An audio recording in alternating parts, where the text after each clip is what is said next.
everybody, it's MaxPicAxe here once again, and guess what everybody, it's MaxPicAxe here finally recording another Minecraft video. It's been over 2 months recording a Minecraft video. I am very sorry about that. It takes so long to render each video, over an hour just to do a 10-minute video. So since I have school again, I don't have the most time to like render videos and stuff. But I'm doing this video now, and this is another episode of Hub Concepts, because I saw in the last video I got over 130 views, which is amazing. I know you guys are enjoying the series because it's the first series that ever got that many views, because I had like videos that are over 1,000 views, but they're not actual series. So hopefully if we can even get 30 or 40 views on this video within a few weeks, then that will be amazing. I will try to continue this series so much. And if you do enjoy this series, please as always leave a like, and let's see, can we get over 5 likes on this video? That would be awesome. So anyway, I have 2 little mini things for this episode, so it might be a bit longer than the last episode explaining everything. But the first thing that I have is launcher pearls. I didn't even have a name for that till now, but they're ender pearls that, you know, I'm OCD. 1 second, let me fix that. This is amazing. Okay, so if I like go on survival and I throw an ender pearl, it's kind of amazing. Now it's only a very simple thing, it's not much, it's not gonna like teleport me down there if I throw it. It's just like a little thing that makes you launch up in the air, and boom, I am up in the air. I'm actually in spectator right now, but I won't be quick enough to like get out of the map. I'll be back in survival mode. So that's very simple, and that's why I have 2 things for this video. So let's take a look at how this works. First, so this is on the yellow section, is how this works. So first we need to take a look at the scoreboard objectives. So the objectives that we're using for this ender pearl concept is super jump time, which is how long you've been like up in the air. Super jump, which is do you have like super jump enabled or disabled, and that is all of it for the scoreboard objectives for the ender pearl. So now let's look at the command blocks and how this thing works. So the first thing that we're doing is we're constantly setting the player's super jump back to 0, so that they're no longer jumping. And then what we're doing here is that execute all entities that are throwing ender pearls to set the nearest player's super jump to 1. So we're not actually using a separate objectives for the ender pearl throwing, because I thought maybe it might lag a bit. So that's the wrong command block. So what we're doing here is nothing, because I remember I just slashed that out. We do not need this. I don't know why I had this command block here months ago. Actually, was the last time I did this, but I did a bit there a few days ago too, to make it like a bit better where you go into spectator mode. So what this is doing is it's setting all players that have this super jump time of 40, it says their super jump time to 0. Now we'll take a look at what's going on here in a minute. So we're going to kill all ender pearls first. So we're going to set all players that have the super jump, we're going to set their super jump time to 1, and that's what's going on here, is that we're adding all players that have the score for 1, we're adding them by 1, but when it reaches 40, it puts it back to 0 and it stops. So then what's going on in this command block is it's executing the player that has super jump time minimum of 2. So I think it's 2 ticks after the user has thrown the ender pearl. It summons a pig at 1,000, 100, 1,000, and it's invisible. Now the reason why we did this is that so it actually comes to the player, so that you cannot see it not being invisible for a tick, but actually it for some reason is not working out that well. But anyway, I'm going to put this duration a bit higher. Then what we're doing here is we're executing all players that have the jump time of 2, teleporting the pig to the player first. So that's what it's doing there. And then here, what it's doing is all players that have a score of 3, here up to 4, it's going to give the pig a motion that like launches the pig up in the air. This is a new feature added to 1.8, and I love it. a lot, the entity data command. Once I saw block data, I was always like dreaming about, oh my god, imagine if they added entity data, and guess what happened? It ended up being added. So what's going on in this command block is, as I finally can mention, all players that have the super jump time up to 38, it teleports to the pig so that you launch up with the pig, because with commands you can't actually change the entity data of the player. I don't know why you can't do it, so I had to do it this way.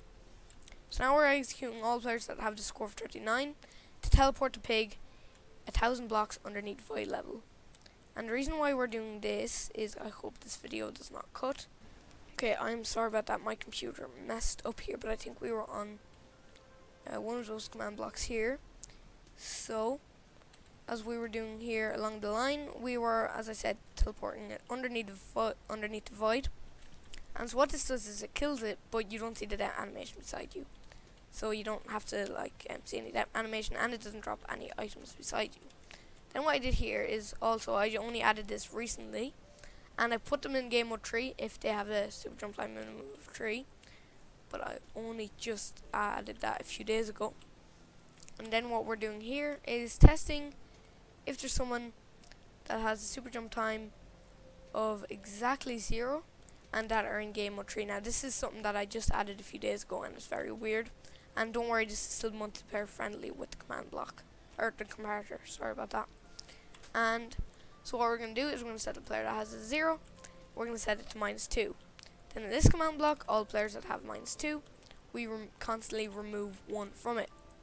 Now we're going to do players with -70, that have the mode of 3, we're going to put them back to game mode 0, so that they fall back to the ground. And then here, all players that have score of -71, it sets their super jump time back to 0. And it won't be in game mode 3, so this won't activate again the comparator. Now this, if you don't want this, you can just cut out the last few command blocks I had here and change this. Actually, you can get rid of that too. That's just a little feature I added to the end. Now, I don't know how long I've been recording for, but this video could be up to 20 minutes. It would be great if it was. So let's take a look at the next little system I've got for you guys here. So let's just get ourselves, it's called the gadget book. Let's take a look at the next little system I've got for you guys here. So let's just get ourselves, it's called the gadget book. So I'm working on particles for users to be able to get. So it's kind of amazing. So when you right click the book, I don't know why I put this to bold, but there's a flame particle that you can get. So I'm just going to actually teleport to the platform because it's much easier to do stuff around here. So what the user can do is that they can click this and they can enable or disable using these two. One's green is enable and grey is disable. They can use that to enable and disable the flames. But it's not free, so if I enable it now, nothing's going to happen. If I disable it now, nothing's going to happen either. But if I were to buy it and then enable it, nothing's going to happen. And when I disable it, obviously nothing's going to happen. So what we want to do is we need to get enough money right now. So let's just use to give 1,000 gems. We're just going to give us like 2,000 gems. Right now it's set to cost 1,000. So let's just teleport back to the platform here and open up this book. And now we're going to hit the buy button. And if I actually set the display for the sidebar for gems here. Now I actually changed it to crystals, but I have 2,000, and when I hit buy, I will go down to 1,000, and that for some reason is not working. I'll fix that up. But now I have it, so if I enable it, I got these nice flame particles, and you can just jump out anywhere, and it actually looks kind of amazing. And it's easy to just change it to add it to smoke, but I didn't do that right now, as I haven't got much time right now. But I might add that later on, some other day. And where are the command blocks for this? Well, here they are. Not that much. I forgot to put a red marking underneath them.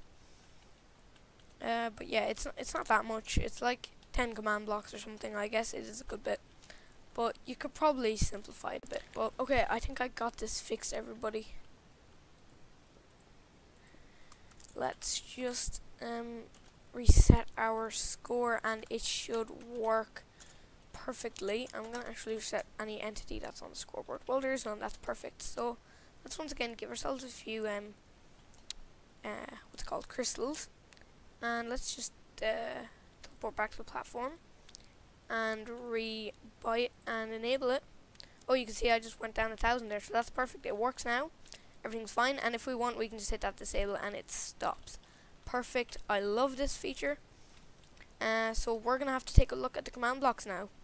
And by the way, before I continue, I'd like to mention that, as you may notice, I have a bucket plugin on my channel and a bucket plugin series. So if you're interested in learning how to do bucket plugins, you can just go ahead and check out that series. I currently have 3 episodes up at the making of this video. But I may be doing more bucket plugins. I don't really have any ideas for a bucket plugin, so you could suggest ones in the comment if you want. But since when I make command block creations, I always explain it, I might start doing the same with bucket and actually showing the code and how it works. That's just something that I was thinking of. If you think that's a good idea, please tell me in the comments below. Anyway, let's continue with the command blocks for this to work.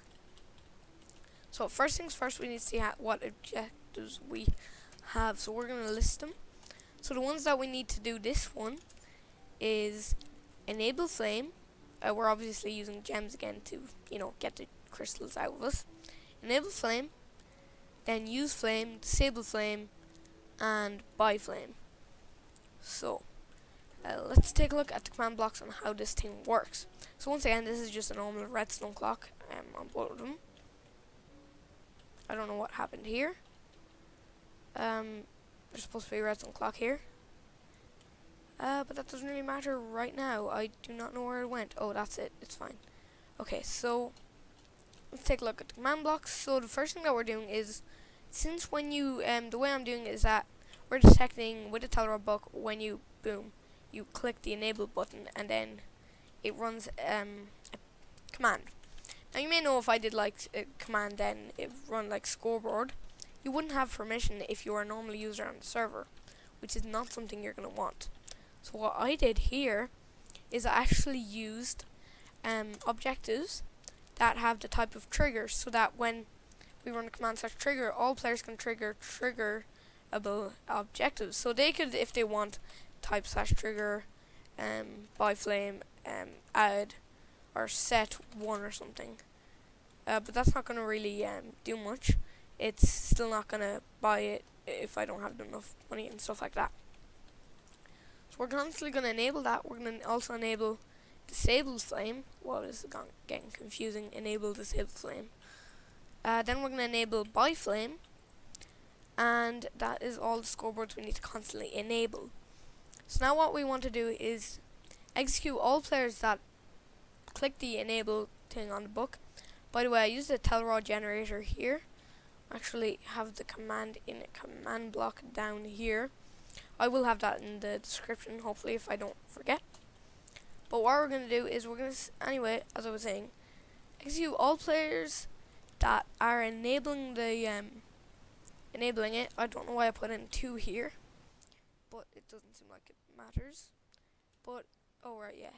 So all players that have enabled flame, it's going to set their use flame to 1. Now what we're going to do is we're going to set all players that have the score for disable flame, set it back to 0. Now as you can see here, it's detecting, oh right, that's what it was doing. It was detecting if they have the buy flame minimum of 2. And we'll look at that later. So it sets it back to 0, but we don't need them to have it to put back to 0. It doesn't really matter for that one.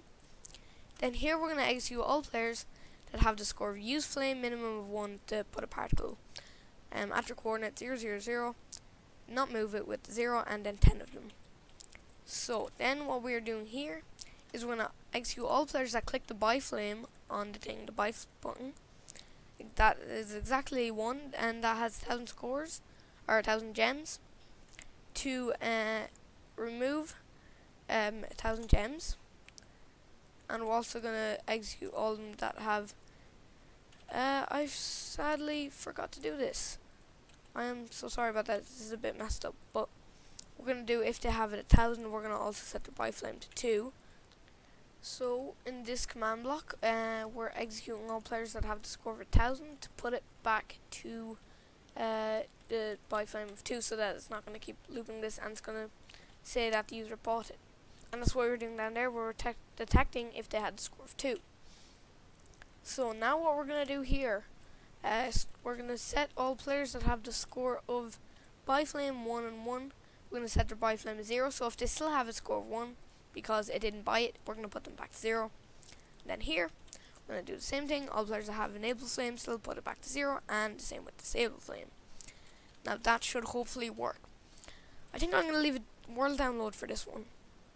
But guys, if you see that there's any problems or bugs with any of these creations that I've created, please tell me in the comments below and I will try to fix them.